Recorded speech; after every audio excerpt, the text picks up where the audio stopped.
اس کے بہت خوب. اظہار کے لیے کسی امام کا غائب رہ کے خدا کے کسی وجود کو حجت کا بتانا،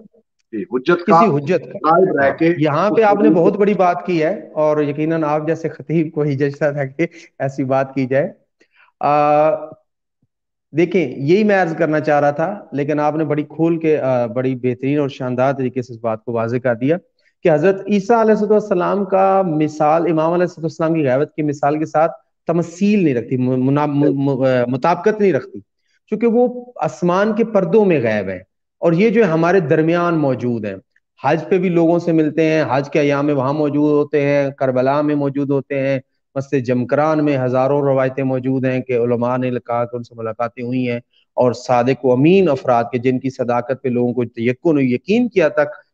عقیدہ ہے، ان لوگوں نے تصدیق کی کہ امام علیہ السلام سے ہمیں مسجد جمکران میں ملاقات ہوئی، اور امام علیہ السلام کی نصیحت پہ ہی اس مسجد کو بنایا گیا، اور وہاں پہ موجود وہاں روحانیت خود بتاتی ہے. تو بہرحال جس طرح حضرت ولی اللہ صلی اللہ علیہ وسلم خدا کی کلی صفات کا مرکب ہے. اچھا، اس میں جو ہے وہ بعض دوست سمجھیں گے کہ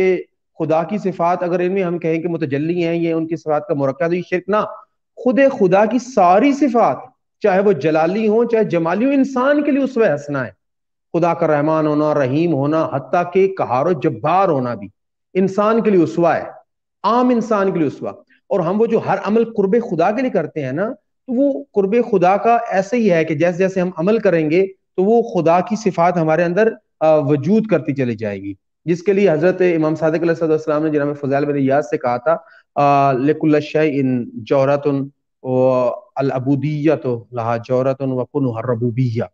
کہ خود عبادت جو ہے اس کا ایک جوہر ہوتا ہے، اس کا ایک ارک ہے، جوہر ہے، اور اس کا جو جوہر کا مرکز و مخزن و محور ہے وہ ربوبیت ہے. یعنی جب انسان خدا کے قریب ہو جاتا ہے اور خدا کی صفات کو اپنے وجود میں احسا کر لیتا ہے تو خدا کی ربوبیت کا حامل ہو جاتا ہے. تو اسی طرح حضرت ولی اللہ صلی اللہ علیہ وسلم تو وہ ذات ہیں کہ جن کو پروردگار عالم نے خلق جب فرمایا ہے تو خلق ہی وہابی صفات، خدا کی ساری صفات کو وہاب کیا ان کے وجود میں، اور اگر وہ وہاب نہ ہو تو شاید کائنات کا اصل میں انسان اگر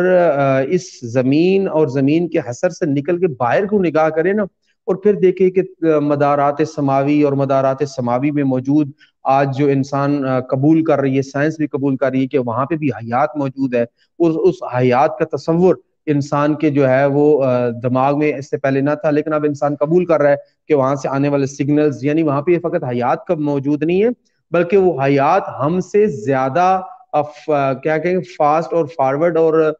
پیش رفت زندگی گزار رہی ہے، کہ وہاں سے سگنلز ہماری زمین پہ موجود آئے ہیں، اور وہاں کے یہاں پہ سگنلز کا آنا یعنی کہ وہاں پہ بھی موجود ایسی حیات، کیسی حیات ہے ہم تو نہیں جانتے کیونکہ ہم نے ان کو دیکھا نہیں، ہم نے ان کے بارے میں کوئی ریسرچ نہیں پڑھی، کوئی اس طرح سے نہیں ہے. بہرحال جو ہے وہ حضرت ولی اللہ صلی اللہ علیہ وسلم ان کے لیے بھی حجت ہیں، اور ہمارے لیے بھی اسی طرح حجت ہیں عالمین کے ذرے ذرے کے لیے. یہاں پہ میں ایک عرض کرنا چاہوں گا امام امیر المومنین صلی اللہ علیہ وسلم کے حوالے سے، اگر فرصت ہے تو میں ایک روایت کو ضرور پیش کرنا چاہوں گا کہ امام علیہ السلام مسجد کوفہ میں جو ہے وہ قیامت کے احوال کا بیان فرما رہے تھے، سورہ تکویر کی تفسیر فرما رہے تھے، اور سورہ تکویر کی تفسیر فرماتے ہوئے جب حضرت علیہ السلام نے فرمایا کہ جب معاشر بپا ہوگا اور قیامت بپا ہوگی تو خدا کی ساری مخلوقات معذر توحید میں آئیں گی، اور وہ مخلوقات جو شہود رکھتی ہیں، وہ مخلوقات جو ہے وہ جو غیبت رکھتی ہیں، وہ سب کی سب خدا کے معذر میں آئیں گی، جو حس میں آتی ہیں، جو ماورائے حس ہیں، جو تصور انسان سے بھی بالا ہیں. جب بار بار حضرت علیہ السلام نے ایسے الفاظ استعمال کیے تو لوگ جو ہے مشوش ہوئے کہ ایسی مخلوقات جو تصور میں آ ہی نہیں سکتی کیسی. تو پھر حضرت علیہ السلام نے خطبہ ارشاد فرمایا، اور خطبے کے جملے تھے کہ اللہ نے جو ہے خلق اللہ من خلق من الریح، خلق اللہ خلق من الریح، یاک من الریح، یشرب من الریح، یلبس من الریح، یجلس علی الریح، یکتب علی الریح، یدفن فی الریح، یبعث من الریح، کہ اللہ نے ہوا سے ایک مخلوق کو خلق کیا ہے، وہ کھاتی ہوا سے، پیتی ہوا سے، چلتی ہوا پہ، بیٹھتی ہوا پہ ہے، سوتی ہوا پہ ہے، رہتی ہوا پہ ہے، وہ پیدا ہوا سے ہوئی ہے، مر کے ہوا میں دفن ہوتی ہے، روز محشر ہوا سے اٹھائی جائے گی. تو لوگ آپس میں چہم گوئیاں کرنے لگے، اور حضرت علیہ السلام نے جب لوگوں کو آپس میں چہم گوئیاں کرتے دیکھا تو ممبر میں مسکرائے اور فرمایا کہ خدا کی قسم جب میں ان کے درمیان بیٹھا ہوتا ہوں، واللہ وانا جالس بینہم، جب میں ان کے درمیان بیٹھا ہوتا ہوں، یقال، اور علی ان سے کہتا ہے کہ خلق اللہ خلق من التراب، یاکل من التراب، یشرب من التراب، یلبس من التراب، یجلس علی التراب، یقدم علی التراب، یدفن فی التراب، یبعث من التراب، کہ اللہ نے مٹی سے ایک مخلوق کو خلق کیا ہے، وہ کھاتی پیتی چلتی بیٹھتی سوتی دفن مٹی میں ہوتی ہے، اور روز محشر مٹی سے اٹھائی جائے گی. اور یتکلمون کما تتکلمون، وہ بھی ایسے ہی باتیں کرتے ہیں جیسے تم باتیں کر رہے ہو، اور واللہ انا حجت اللہ علیہم وعلیکم، ہم ان پہ بھی حجت ہیں اور تم پر بھی حجت ہے۔ تو بر حضرت اللہ مہدی علیہ السلام جیسے ہمارے اوپر حجت ہیں اور ہمارے لیے وہ غیب میں ہیں، اور ان کے لیے بھی حضرت علیہ السلام ویسی حجت ہیں، ہو سکتا ہے حضرت ان کے لیے شہود رکھتے ہیں۔ اور اس میں یہ ایک اور عرض کرنا چاہوں گا کہ حضرت علیہ السلام کو غیبت میں کیوں جانا پڑا، یہ توحید نے حضرت علیہ السلام کو غیبت میں کیوں بھیجا؟ اگر توحید چاہتی تو حضرت علیہ السلام کی حفاظت فرما سکتی تھی، تو کیوں بھیجا؟ اصل میں یہ زمانہ، یہ جہان، یہ دنیا، یہ کائنات جو ہے یہ عوارض کی ہے۔ یہاں پہ جو ہے انسان کیا اس کو کہیں کہ ضرورت ہوتی ہے کہ انسان کسی نہ کسی وسیلے اور وسائل اور وسائط کی کائنات ہے۔ یہاں پہ آپ کو چھت پہ چڑھنے کے لیے سیڑھی چاہیے ہوتی ہے، آپ چھلانگ لگا کے چھت پہ چڑھنے کے لیے آپ کو ریاضت چاہیے ہوتی ہے، یعنی کہ آپ وسائط اور واسطے چاہیے اور وسائل چاہیے ہوتے ہیں۔ تو خدا نے پہلے 11 حجتیں بھیجی ہیں، اگر یوں کہوں کہ 13 معصومین، ایسے معصومین بھیجے ہیں جو اپنے وجود میں بالکل مہدی کے مثل تھے، تو اس میں کوئی مذائقہ نہیں ہوگا۔ اور ان کو بھیجنے کے بعد خدا نے آزمائش کی ہے، اور آخر میں تو جو معصومین آئے ہیں مثال کے طور پہ ان کی حیات مبارکہ کو دیکھیں، امام عسکری علیہ السلام کی حیات مبارکہ ظاہراً 28 سال ہے، امام نقی علیہ السلام کی ظاہری حیات مبارکہ 42 سال ہے، امام تقی علیہ السلام کی ظاہری حیات مبارکہ جو ہے وہ 25 سال ہے۔ یعنی آپ دیکھیں کہ بالکل ایک نوجوانی اور جوانی کی حیات مبارکہ میں بھی ان کو دنیا سے اٹھنا پڑا، جانا پڑا، اور خدا نے ان کو اپنے بارگاہ میں قبول کیا اور بلا لیا، عروج عطا فرمایا۔ تو اب ایسے جب خدا نے دیکھا کہ یہاں پہ بالکل بھی نعمت کی قدر اور حاجت مندوں کو حاجت نہیں وہ رکھتے، تو پھر خدا نے اپنی نعمت کو پردہ غیبت میں بھیج دیا۔ اب ہم اگر تیاری کریں اور اسی طرح لوگوں کو حضرت علیہ السلام کی شخصیت، مادویت حضرت حجت علیہ السلام کے بارے میں آگاہی دیں، تو یقیناً پھر وہ وقت دور نہیں کہ جب حضرت علیہ السلام کو خدا تعالیٰ ہمارے درمیان بھیجے گا، اور پھر انشاءاللہ ہم ان کے وجود سے استفادہ۔ انشاءاللہ قبلہ، بس یہی آخری سوال تھا، لیکن اسی سوال کا جو میں ایک حصہ جو ہے وہ میں آپ کے سامنے واضح نہیں کر سکا، میں اس کو واضح کر دیتا ہوں کہ یقیناً آپ نے جیسے کہا کہ مہدی اور مہدویت، محمد اور محمدیت، حسین اور حسینیت، ایسے ہی تو یہ لفظوں کے طور پہ آپ نے جس طریقے سے کہا یقیناً ایسا ہی ہے، لیکن مجھے یہ سوال کرنے کی ضرورت اس لیے محسوس ہوئی کہ ہمارے ہاں ایک سوچ اور ایک فکر پائی جاتی ہے کہ جو امام کا نظام ہوگا، جو نظام قائم کیا جائے گا، اب اس طرح میں دو طرح کی رائے ہیں۔ کچھ خود ساختہ انقلابی سوچیں جو اس وقت بھی پاکستان میں موجود ہیں، اور جو یہ چاہتے ہیں کہ شاید اس نظام کے سب سے بڑے علمبردار ہم ہیں، اور وہی انقلابی فکر وہ ہمارے پاس ہے، وہ ایک نظام متعارف کروا رہے ہیں، اور ان کے بہت سارے لیکچر جو ہیں وہ اسی ایک بات پر مبنی ہوتے ہیں کہ ہم اس نظام کو قائم کریں گے، اور جب ہم اس نظام کو قائم کر دیں گے تو یہ ہماری ذمہ داری ہے کہ ہم اس نظام کو قائم کریں، اور پھر امام وقت جو ہے وہ ظہور فرمائیں گے۔ اس سے پہلے اس نظام کو قائم کرنا ہماری ذمہ داری ہے۔ تو جب اس نظام کی نام لیتے ہیں تو پھر اس نظام کو نظام مہدویت کہتے ہیں، پھر جب نظام کو نظام مہدویت کہتے ہیں تو اپنے آپ کو اس نظام کا منظم یا انتظام کرنے والا ثابت کرتے ہوئے ایک ہماری آج کی نوجوان نسل کو، ایک جنریشن کو، کیونکہ یہ موضوع وہ ہے کہ جس پہ بہت کم سوشل میڈیا پہ بولا جاتا ہے، ان کے پاس وسائل ہیں، ان کے پاس اختیارات ہیں، ان کے پاس لوگ ہیں، اور ان کے پاس وہ خود ذہن ہے جو ان کے سامنے بیٹھ کے سوالات نہیں کرتے بلکہ صرف نوٹ کرتے ہیں کہ وہ کیا کہہ رہے ہیں۔ تو مجھے اس سوال کی آپ جیسی صاحب علم اور صاحب بصیرت اور ایک عرفانی شخصیت سے اس بات کی وضاحت اس لیے مطلوب تھی کہ ہم نے تو جو کچھ روایات میں پڑھا ہے، جو ہم تک معصومین نے پہنچایا، کہ وقت وہ آئے گا کہ جب انسانیت جو ہے وہ مسیحا کی تلاش میں دوڑے گی، انسان تڑپ اٹھے گا، اور ایک ایسا وقت آ جائے گا کہ دین بالکل اپنی اصل حالت سے پلٹ کے چلا جائے گا۔ تو اس وقت سرکار ولی العصر جو ہے وہ زمانے میں ظہور فرمائیں گے، اور زمین کو جو ہم دعائیں پڑھتے ہیں امام کی کہ زمین کو عدل و انصاف سے اس طرح بھر دیں گے جس طرح وہ ظلم اور جور سے بھر چکی ہوگی۔ تو میرا سوال کرنے کا مقصد صرف اس ایک عقیدے اور اس ایک نظریے کے متبادل ایک جواب پیدا کرنا موجود تھا کہ یہ نظام جو ہے وہ امام کے آنے ذاتی طور پہ تیاری یا امام سے ربط جو ہے اس کے لیے تو ہو سکتا ہے، لیکن کوئی بھی شخص اس بات کا دعویٰ نہیں کر سکتا کہ وہ نظام ایک قائم کرے اور امام کو اس نظام میں آنے کی دعوت دے۔ یقیناً اس دو چیزیں جو ہے وہ میرے خیال میں ہمیں سمجھنے کی ضرورت ہے۔ پہلی چیز یہ ہے کہ امام کی غیبت میں ہمیں ہاتھ پہ ہاتھ رکھ کے نہیں بیٹھنا، بالکل صحیح ہے۔ ہمیں اس کے لیے عمل کرنا ہے کہ امام مہدی صلی اللہ علیہ وسلم کے ظہور کی زمینہ سازی کرنی ہے۔ دیکھیں، جب ہم کہتے ہیں کہ زمین جو ہے وہ ظلم و جور سے پر ہو جائے گی، اب یہ ظلم و جور جو ہے دو چیزیں ہیں، کیا ظالم ظالم سے ٹکرا کے ظلم پیدا کرے گا یا مظلوم کے اوپر ظلم ہوگا؟ اب یہ ہمیں سمجھنے کی ضرورت ہے۔ اگر ہم سمجھتے ہیں کہ ظالم ظالم سے ٹکرائے گا تو وہ ظلم پیدا ہو جائے گا اور ظلم و جور ہوگا، ایسا نہیں ہے۔ مظلوم کے اوپر ظلم بڑھے گا، مظلوم کے اوپر ظلم ہوگا، مظلوم اپنی توانائیاں خرچ کر رہا ہوگا ظلم کو، استبداد کو، فاسد نظام کو ختم کرنے کے لیے، مگر اس کی کہیں بیچ نہیں چل رہی ہوگی، اور ایسے میں حضرت علیہ السلام ظہور فرمائیں گے۔ اور حضرت علیہ السلام جب ظہور فرمائیں گے تو افراد سازی نہیں کریں گے، کلی طور پہ حضرت علیہ السلام افراد سازی نہیں، افراد مہیا ہوں گے جن کو ہم 313 کے عدد میں منحصر کرتے ہیں روایات کی روشنی میں، وہ افراد مہیا ہوں گے۔ ہاں، رہی بات کہ پاکستان میں موجود کوئی ایسا فرد یہ کہتا ہے کہ وہ مادویت کے لیے، تو ہمیں اس فرد کو دیکھنا پڑے گا کہ وہ مادویت کی طرف لے کے جا رہا ہے یا اپنی شخصیت کی طرف لے کے جا رہا ہے۔ اس میں کوئی دوسری رائے نہیں ہے کہ ایسا فرد کہ جس کی طرف آپ کا بھی مشار ہے، وہ مادویت کی طرف نہیں، وہ شخصیت ذات کی طرف لے کے جا رہا ہے، وہ امام مہدی کی طرف لے کے نہیں جا رہا۔ آپ ان کے وہ ان چیلوں چمٹوں اور ان کے وہ جو ہواری اور ان کے وہ جو پالتو وہاں پہ، کیا اس کو میں کہوں، لفظ میرے پاس بالکل ختم ہو گئے کہ میں ادب بھی ہو اور الفاظ کو بھی لے آؤں، تو ان کو اگر ان سے پوچھا جائے تو ان کے لیے وہی، اب چونکہ وہ ہر ایک کو اپنی ذات کی طرف کھینچ کے لا رہا ہے، تو اس لیے پھر وہ اس کی ذات تک موجود ہے۔ یہ ضرور ہے کہ ان کا عمل جو ہے وہ اس طرح کا ہے، لیکن ایسا قطعاً نہیں ہے کہ ہم امام صلی اللہ علیہ وسلم کی غیبت کبریٰ کے زمانے میں ہاتھ پہ ہاتھ رکھ کے بیٹھیں گے، لیکن ہم امام صلی اللہ علیہ وسلم کے ظہور کی زمینہ سازی کریں گے۔ اور یہ جو آپ کا پروگرام ہے، یہ جو عمل ہے، یہ اسی کی ایک پیش خیمہ ہے، یہ اسی کی ایک کڑی ہے۔ اس کو دیکھنے والے، اس کو محسوس کرنے والے، اس کو مطلب سننے والے بھی اسی طرف بڑھ رہے ہوں گے۔ اور یہ ضرورت ہے کہ ہم پہلے سمجھیں کہ آیا ہر فرد جو یہ نعرہ لگا رہا ہے وہ وہی کر رہا ہے کہ امام مہدی کے لیے کر رہا ہے؟ تو میں جہاں تک یہ کہنا چاہوں گا کہ پاکستان میں جس شخصیت کی طرف آپ نے اشارہ کیا ہے، ان کا عمل جو ہے، اگرچہ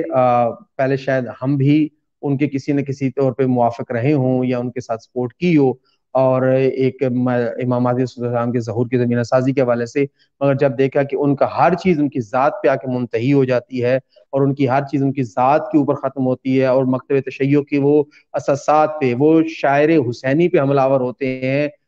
کیا اس کو کہیں کہ ہمارے مقدسات پہ حملہ آور ہوتے ہیں، تو پھر ہم نے ان سے نہ صرف برات کا اعلان کیا ہے بلکہ ان کے خلاف انشاءاللہ ہم نے علم بلند کیا ہے، اور اس کو ہم بلند رکھیں گے۔ اور امام مہدی علیہ السلام کے ظہور کی زمینہ سازی کے حوالے سے یہ عرض کرنا چاہوں گا کہ ہمیں دیکھنے کی ضرورت ہے کہ آیا جو بھی یہ دائی ہے وہ دعویٰ کرنے والا اپنی ذات تک لے کے آتا ہے یا اجتماعیت تک لے کے آتا ہے، ایک عالمی نہضت تک لے کے آتا ہے؟ کیونکہ امام علیہ السلام کی حکومت کسی ایک خطہ، کسی ایک علاقہ کے لیے نہیں ہوگی، 4 دانگ عالم میں امام علیہ السلام کی حکومت ہوگی، جس کے لیے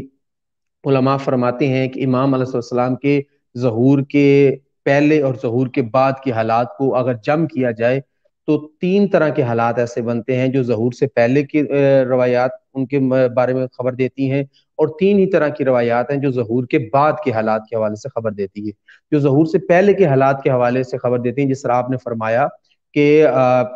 پوری دنیا میں دین ہوگا مگر زبان کی چٹنی ہوگی، یعنی زبان کی حد تک دین ہوگا، لوگوں کے وجود میں، لوگوں کے ذات میں دین نہیں ہوگا۔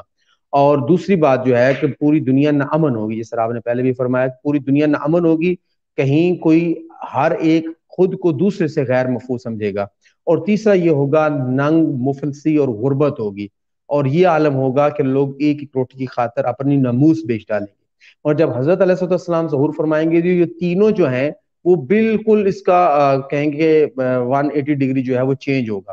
ایسا ہوگا کہ پوری دنیا پہ ایک ہی دین ہوگا، مشرق سے مغرب، شمال سے جنوب، 4 دانگ عالم میں جہاں جہاں بشریت آباد ہوگی وہاں ایک ہی دین ہوگا۔ اور یوں کہوں کہ ہر مینار اذان سے اشہد ان علی ولی اللہ اور حی علی خیر العمل کی صدا ابھرے گی، اور پوری دنیا میں امن ہی امن ہوگا کہ مغرب سے عورت چلے گی اور کعبہ چلی آئے گی، اور سونے سے لدی ہوگی، اٹی ہوگی، اور پاؤں سے لے کے سر سے لے کے پاؤں تک اس نے سونا پہنا ہوگا، مگر وقار اور مطمئن ہو کے وہ خانہ کعبہ میں حاضری دے گی، اور اس طرح سے امن و امان ہوگا۔ اور تیسری حالت ایسی ہوگی کہ ہر طرف تونگری ہوگی، ہر طرف خدا کی رحمتیں ہوں گی، خدا کا لطف ہوگا، ایسا لطف ہوگا کہ لوگ اپنے وجوہات دینے والا نہ ہوگا۔ اور حضرت علیہ السلام کے پردہ غیبت میں رہتے ہوئے جو فیوز و برکات ہیں وہ ہمیں مل رہے ہیں، اور جب حضرت علیہ السلام جب ظہور فرمائیں گے تو یہ فیوز و برکات ہوں گے کہ ہر انسان تمنگر ہو جائے گا، ہر انسان مستغنی ہو جائے گا، غنی تو فقط خدا کی ذات ہے۔ انشاءاللہ۔ بہت شکریہ قبلہ، بہت نوازش، بہت مہربانی، آپ نے اپنے قیمتی ترین وقت میں سے ہمیں یہ وقت عطا فرمایا، اور یقیناً ہم یہ توقع رکھتے ہیں کہ آپ آئندہ بھی ہماری گزارشات پہ ہمیں کوئی ممکنہ وقت جو ہے وہ عنایت فرماتے رہیں گے، اور ہم اس طرح کا جو ایک اس پلیٹ فارم کے ذریعے کوشش کریں گے کہ بین التشیع اور بین المسلمین جتنے بھی شیعہ عقائد و نظریات میں مختلف قسم کے سوچے ہیں ان کو آسن طریقے سے آپ جیسے علماء محققین کے گفتگو کے تبادلہ کے ساتھ عوام تک اختلاف کی بجائے ایک اتحاد کی فضا میں ایک ایسا نظریہ اور ایک ایسی سوچ جو ہمیں آئمہ نے منتقل فرمائی ہے وہ پہنچا سکے۔ آپ کا بہت شکریہ۔ میں پھر گزارش کروں گا کہ انشاءاللہ دوبارہ بھی ہم آپ کو زحمت دیں تو یقیناً آپ ہمیں سرخرو فرمائیں۔ بہت شکریہ، آپ کا شکریہ، خدا آپ کی زحمات کو قبول فرمائے، حضرت ولی الاسرا صلی اللہ علیہ وسلم کے ظہور کی زمینہ سازی میں اس کو ایک آسن و مستحسن قدم قرار دے۔ بہت شکریہ۔ بسم اللہ۔